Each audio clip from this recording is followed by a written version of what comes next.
What's up, Blueprint family? Mhm. How you doing? With tonight, we're going to be talking about female personality traits, female personality types, just like my wife had spoke about. So last night we talked about the male personality types, where you had the, of course, alpha, beta, delta, Sigma. gamma, sigma, Yeah. and I think that was all of it.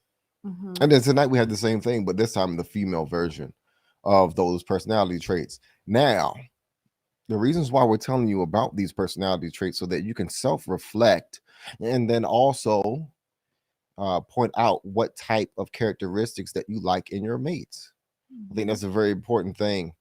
Instead of saying just stuff in general about what you like about people, so we get to dig deep and down inside and make you really think about yourself, and then also to what you are looking for when it comes to the opposite sex.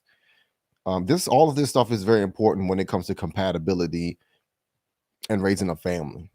You know, you don't want to be involved with somebody that you're not compatible with ultimately, because that will lead into some sort of separation or divorce. You want to make sure that you um, can work with your spouse on different things, because you're going to have challenges in your relationship that ultimately you both need to work as a team to get through. And so compatibility is very important.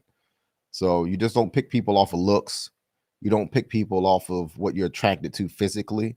It's deeper than that. It really is.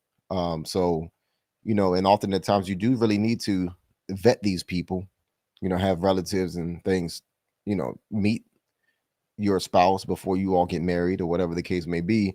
And then also too, you need to ask the hard questions before you get married. Besides, what colors do you like, or what's your favorite food, and all these other things. So that you don't regret who you who you are living with in the long run. So let's dive down into this. So, Yeah. honey, would you like to go ahead and start first?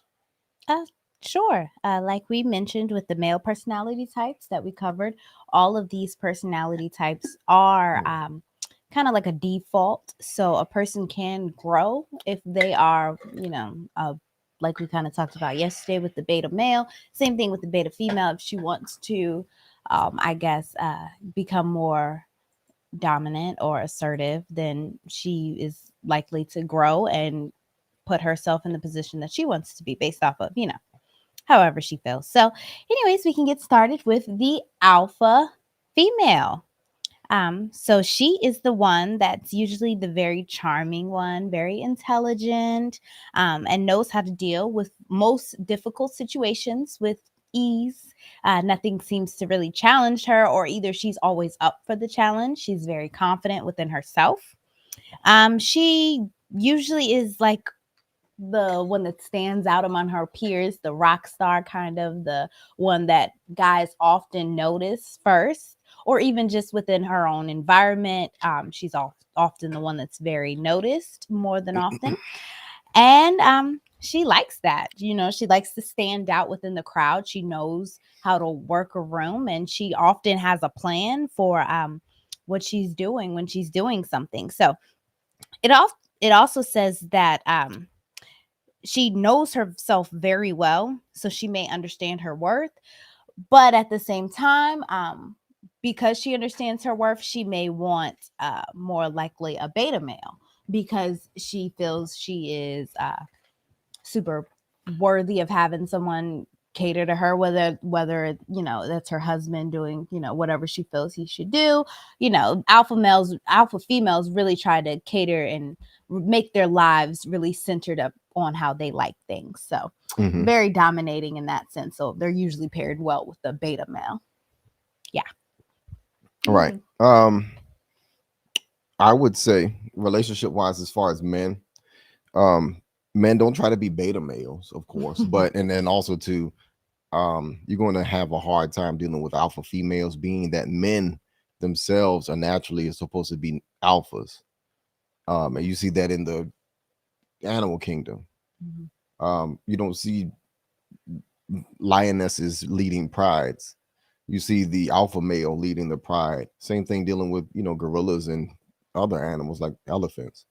So when it comes down to relationships and things like that, now alpha males are great in the workplace, but as Alpha far, female. I mean, alpha females are great in the workplace.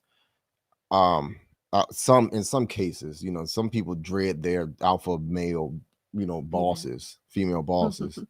To be honest with you, but some people get along with them because you always need leaders in the workplace, no matter Mhm. what. So you have to, you have to cater to the management style of these folk or these women, rather.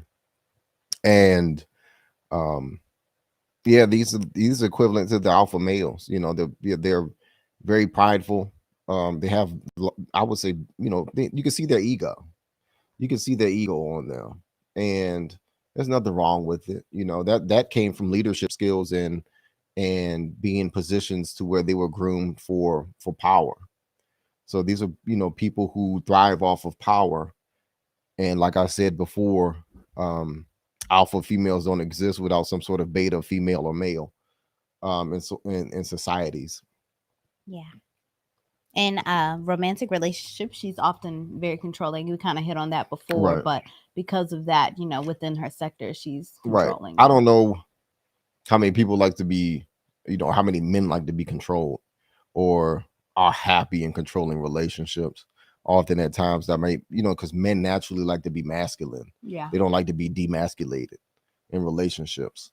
And that often lead men to be lonely, feeling lonely in relationships, and then ultimately not wanting to be in the relationship or operate properly in the relationship. So if you find out that you're in your relationship, alpha females, that your man is not trying to pay you any attention or give you any time, that may be the reason why. He may be overbearing and too controlling in the relationship. So naturally, it doesn't work out well Yeah. for alpha females, because I'm gonna be honest with you, a lot of alpha females not necessarily look for beta males. They like to they themselves are attracted to what they like, and Mhm. that's power. Well, who they are too within Right. themselves. Yeah. Right. So that's the reason why those relationships with alpha females don't necessarily work out, because they do attract alpha males. And Mhm. then the alpha male all of a sudden realizes that, hey, you know, this woman isn't as submissive as I thought she was, and it's not an enjoyable experience as far as me picking her as my wife. Mhm. So even though you're alpha female, you don't necessarily pick relationships. It's Yeah. still the man who proposes. Right. Yeah.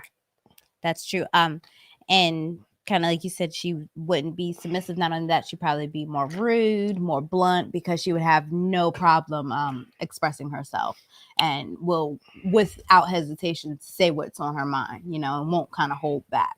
So Right. that can kind of be, Headstrong. yeah. And within a relationship with another alpha male, it's just like Headbutting. fire all the time. Yeah. Because you're Mhm. just like constantly fighting. Yeah.